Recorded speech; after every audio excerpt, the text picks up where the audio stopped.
What's going on, everybody? It's your boy, Matty Milligan, and this is episode number 15 of the Underground Marketing Conspiracy. All right, super excited about the topic today. We are talking about simple copywriting formulas.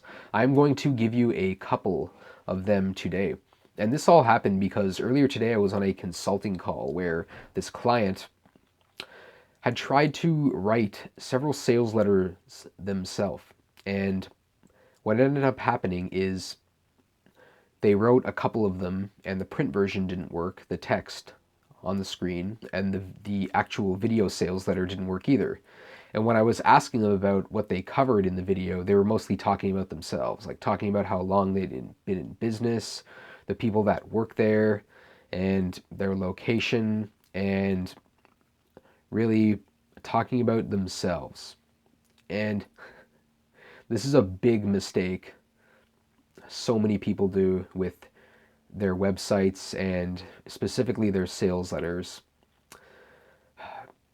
There's a couple of formulas I'm about to give you, and they're super powerful, so only use these for good. If I catch you using them for evil, selling not legit stuff, using them in any kind of fraudulent way, I'm coming for you, bro. I'm coming for you, all right? So use these ethically. Again, I don't claim to be like an ethical marketer like a lot of other people out there, but have some common sense and have some decency and really have empathy for your fellow human being, because this is some powerful, very powerful stuff. I heard about this formula, one of these 3 years ago, and I heard about the other one, I think, a couple of years ago. But the first formula is pretty simple when you actually hear it. You can take this first formula and adjust it as you need to, depending on how long the ad you want to run is.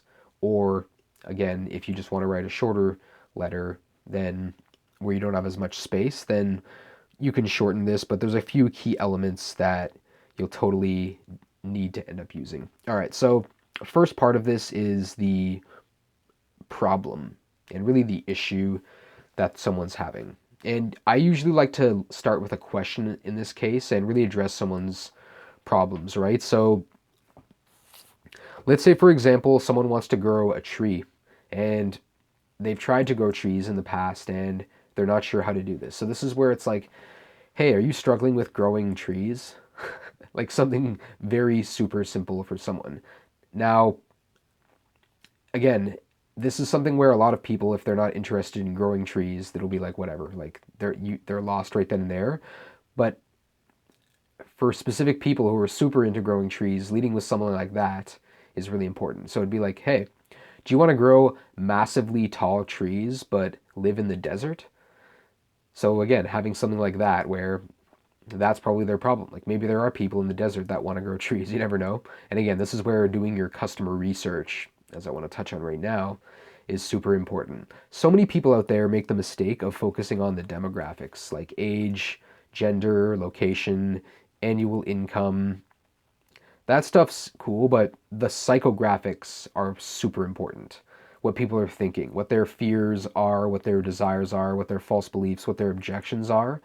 And you need to address each of those in your sales letters, specifically the objections, because at the end of the presentation, that person, if they still have some objections and you didn't overcome those in this presentation, then you're done for, right? You need to, and this is something where a lot of people, maybe they'll have that and they'll tell you afterwards, and you can always edit that sales letter afterwards and have a little section added in where it basically comes in. This is why certain people say to do webinars and do them once per week, every single day for at least a year, because that first webinar you're going to do is going to absolutely stink and no one's going to buy on that first webinar. So if it's 2019, about to be 2020, if you're thinking about having a webinar, it'll work, but the first one, have zero expectations that you're going to make any sales in the first three. Like I would have that expectation because so many different people do webinars, but the benefit for you is that if you do a live webinar, it has so much more value than an automated webinar or a video sales letter because you're there in person. And I think that that's a very effective strategy. And like that's a quick way where once you have all of your offer and all of your sales messaging in place, then focusing on that to actually sell, that's where you just want to optimize that. But again, you want to lead with the problem, right? So like I said, maybe you live in the desert and you want to grow trees. It's like, hey, Are you looking to grow massively huge coniferous trees, but you live in the middle of the Gobi Desert and there's no water where you are? So someone, again, like I said, that's you're appealing to that one person and again leading with their problem. Second part of this formula is called twisting the knife. I don't like that term, obviously, but this is where you're agitating their problem further and further. You're digging it further, right? It's like problem, that first question, you're really kind of sticking in the knife. Again, for people who have that pain, it's making them a little bit uncomfortable. And then twisting the knife, it's really making them uncomfortable. And this is where you dive deep again into all of their all of the other pains that they have regarding that, right? All their external pains that they're having, like looking bad to other people, maybe losing money, losing time, losing energy, and other resources if those are something that's in your market. And then addressing the internal problems that they have. So maybe they feel overwhelmed or stressed or angry or upset or sad or lonely. Having one of those emotions and talking about those, that's that's another thing as well, where you're overcoming those internal objections in that twisting the knife section, right? Again, you're really going more granular into the problem in the way it makes them feel. And people are going to feel different, again, for different problems. They're going to have different feelings associated with different things. And there's going to be different reasons. So again, this is where research comes into play. Like research is always the biggest thing. Like copywriting is not sitting down and like a pen and paper and just like crafting this thing. It's basically taking different pieces and really just finding the best combination to put them together in, right? It's going out, doing your research, and then basically what I do is I do a brain dump where I just put all the information right in there and then get started and then write that first rough draft, leave, come back, look at it again, and then basically edit it out, through the whole thing, maybe add some little notes where I need to tweak a few things. And that's essentially what I do, right? Like good copy is it's like, oh, I'll write for a while, I'll leave, I'll come back, and then after you've revised it and gone through it a few different times, and finally the end product is pretty good. In some cases, it'll take a long time to write a really good sales letter, especially if it's a long sales letter where some people in certain markets just want to read like super long letters. Specifically old dudes. It seems like really old dudes, like 65 plus, they just have all day to read these super long sales letters because like for the financial industry, for example, a lot of their people are usually elderly people looking to build legacy wealth. So that's something where a lot of those letters are written in larger font, first of all, but they're super long as well because those people just have all sorts of time. Like they wake up, they get that letter, they start reading, and they go through the whole thing. And then hopefully, if it's written well, they'll invest in your business opportunity or investment opportunity at the end of that thing. All right, so we're moving on to number 3. So this is where you introduced past failures. So something that maybe there was something bad that happened that caused them this in the past, but you want to introduce the other things that they've tried, right? It's like, hey, maybe you tried this in the past, right? If it's weight loss, it's like, hey, maybe you tried Weight Watchers, maybe you tried Jenny Craig, maybe you tried going to the gym, maybe you tried keto, maybe you tried intermittent fasting, maybe you've tried every other known workout possible, maybe you've tried P90X, maybe you've tried Beachbody, maybe you've tried all of those things and you're still at that point. So there's really no other option at this point, right? And then it's like, luckily for you, this is where we introduce point number 4 or part number 4, which is the solution to the problem, which is you and what you actually sell. It's like, hey, here we are. You know what? We have a solution for the problem. We give you this so you can get this. We give you this so you can get this. We give you this feature so you can have this benefit. We give you this awesome thing so you can have this big payoff. We give you this awesome benefit so you can have this awesome reward. Having those so you can benefits is super effective in this section of your copy, again, where it's the solution to it. And then from here on, this is where you can either have the call to action right away when it's like, and if you're interested, click this button, call us, go to this page, this specific vanity domain, give us a call at this number, text us, send us a message, go here, jump out the window and, into the dumpster. I don't know, whatever it is, whatever the call to action is at the end of that, that's when you have that. Now, sometimes in between there, I like to have this trust element. This is a big part, all right? Because that other part so far, it would be fine. Again, you have the people in pain, but they don't necessarily trust you. So in that between the solution and the call to action, I like to add these trust things. So these are usually testimonials where it's like, but you don't believe me at all because I'm a sketchy marketer. Here's these other people, and you can just listen to them and hear what they have to say. And basically, you have these. Or it can be testimonials where people share their backstories, or it can be you interviewing someone one on one, or it can be you basically going through all the different credibility points. This is also the section where you might want to talk about if you have a guarantee at this point, where it's like, hey, you know what? We have a 30-day money back guarantee. If you're not happy, we'll give you your money back, no questions asked. Plus, we'll give you another one of these absolutely free. Plus, we'll donate your money back. All of your money back will actually give the same amount to your specific charity that you want to donate to. There's people out there that do that, by the way. So that's another element that I like to have, but proof is, I think I need to talk about proof another day, because it's something where having one testimonial is like whatever, but having 25, that's what you need. You don't need one, you can have one really good testimonial kind of as an ad, and maybe even as that one like video testimonial from your dream client. But having that one really good one and having those other supporting ones, that's really what proves it, right? I read this sales letter the other day because I've been really refining my copy and training, and there were so many different proof elements throughout this one letter. So that letter, it was very well written. It all starts again with the big idea, and in this case, the letter was, I won't say what the product is, but I'll kind of talk about where it goes. It's like, hey, I think it was something about the mystery of old Babylon or something like that. It was some random, or sorry, it was like Mystery Babylon. Hold on, I'm gonna try and pull it up on my computer right now. I just found it such an interesting letter in terms of the structure of everything. And it uses, I think, a very similar formula. So anyways, I'll pull it up right now. I'll talk about the second formula in the meantime. So the second formula is very simple and it doesn't require that much. It's a star story solution formula. So this is an old Gary Halbert sales letter thing where, again, you have that star, which is usually, it can be someone who's super cool, but it can be you, for example. But obviously if you have a celebrity or an influencer, then that's going to work a lot better. Someone that's believable, right? Someone that has actual credibility, and people believe and trust that person, right? And the story is basically just a story that backs up, again, where their problem was, like what kind of thing was solved, and again, something like that. And then the solution is obviously, again, what you happen to sell. That's a super simple thing.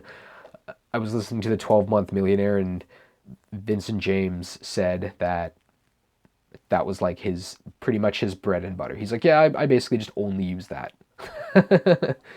Like this dude only used that in all of his sales letters. He's like, yeah, I would have the star story. He's like, most of my headlines, if you look at them, were basically just about me and what kind of crazy results I had already had. Wow, I am super tired. By the way, it's been a very long day. I've been up working about 12 hours, 12 and a half hours at this point straight, and went to the gym in between at some point for a couple of hours and ate. But I've been working crazy long today, and I'm trying to find this letter. Oh, here it is. I think this is it. Yeah, here we go. All right, hold on. We're opening it up, and it's this one right here. Yeah, let's open it up. This stuff is like super good. All right, where's the headline? Yeah, okay, sorry, I gotta scroll up. I was at the end. All right, so headline is, Our Church and Government Are Engaged in a Massive Cover-Up. That's the freaking headline. Like, that's the lead-in. And it's like, to hide from the public the most terrible warning in the last chapters in the Holy Bible. All right, like this right away, it's like, what is happening here? It's like predicting some sort of scandal. And it's kind of going towards, this is obviously written towards a more religious Christian audience at this point, and more of a conservative one. I'd say more libertarian in general. But This is basically a very crazy letter. So that's what it is. This whole letter where they talk about that, they show a bunch of images too of Obama and the Pope, which is really cool. And they really talk about this, and it kind of talks about this thing called like mystery Babylon, where it's like we're not sure what this is, but it's like, well, in the Bible predicted World War I and World War II. It predicted the man on the moon. It predicted Israel becoming a state as well. So, and then it's like, oh, but there's a couple of things. This one, though, it hasn't happened. It's Mystery Babylon. And it's like, no one's sure what it is. And then they basically go through all these different things. Again, keeping in mind, this is for an audience who's very religious, right? So they know all of these different passages from the Bible. But again, they assign specific meanings toward them, which all kind of point the picture where it's like Mystery Babylon is America. They basically show all these different passages. But the thing that I really wanted to mention is the amount of these that they have, the examples that they have to prove and show this. There must be like 60 or 70 of them. There's so many different things. And again, these are like real world examples, like locations. There's a coat of arms one. There's the Statue of Liberty that backs it up. There's all these na- last names of Jewish CEOs. Let's see. Oh yeah, there's like a section two where it talks about 9/11, wildlife. Oh yeah, and then it introduces Russia, obviously, as well as one of the things, because I'm sure a lot of people are paranoid about that. And then ultimately this leads into it kind of being like, all right, you know what? It's the end of times is coming. Like that's what this whole thing is about. And then sure enough, what ends up being the solution here as the product is a survival based product, right? It's like a survival kit. Oh, and the offer part of it is like the best part. Oh, it's such a good part when it like transitions into the offer. Hold on, let me go in, let me find where the offer is, because this is super key right here. Let's see, where is it? The offer, it like it sections it up into everything that you need for your survival, right? Keeping in mind like survival is the basic instinct. So that's what people need, right? Like because you can't have any of those other things if you're familiar with Maslow's hierarchy. That's those survival things are on the bottom. So if you don't have the first things. So again, the first part is basically energy based, where it's like I'll show you 5 vital electronics you need to keep functioning, you need after an EMP strike. All right, so that's energy, in terms of like electronics, I guess, and just like basic technology. Second one is like some food-based thing, food, medicine. Second one, yeah, medicine. Third one after that, shelter. Oh, and then there's two bonuses, and basically the bonuses, one of them is helps you how to survive in the next nuclear attack.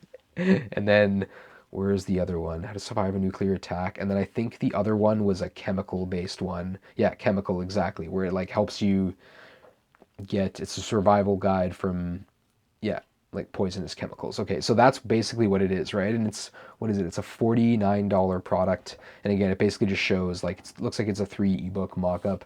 I don't know when this was from. It looks like it's from about 2000, yeah, 2015. So again, they use a very similar formula, right? Where they're really just, it's like, hey, did you know this? Some weird random headline as well, where it only would only probably appeal to the specific avatar. And then again, they lead with the problem. They really agitate it, but more so in this case, they add tons and tons of proof backing up the fact that this mystery Babylon is not a mystery. It's the United States, and it's the end of times. And the only solution is to buy our survival kit for $47. And the thing is, there's so much urgency because the sooner you act, the more likely you are to like live, I guess. All right, anyways, I think this was that's enough for today. I really went deep into this. If you want me to talk more about copywriting in the future or proof in general, just let me know in the comments below this, wherever you're watching it. And if you did like this video, I'd appreciate you giving me a thumbs up, and maybe consider leaving me a review as well, talking about some awesome tips that you got. That would be pretty cool, and that would probably help other people realize that this is a pretty legit podcast. Funny today because we actually covered like a conspiracy like sales letter, which is the title of the show, The Underground Marketing Conspiracy, which is awesome in my opinion, like some very secretive stuff. And yeah, I shared with you guys some very unknown, simple copywriting sales letter writing techniques you can use, and anyone can use those and plug them in. And yeah, that's really the thing. And yeah, if you really did like this as well, consider subscribing, and maybe even consider going back and watching some additional episodes, whether it's podcast episodes or videos on YouTube. Hope you enjoyed this video once again today, and I will see you next time on another episode of the Underground Marketing Conspiracy. Ooh.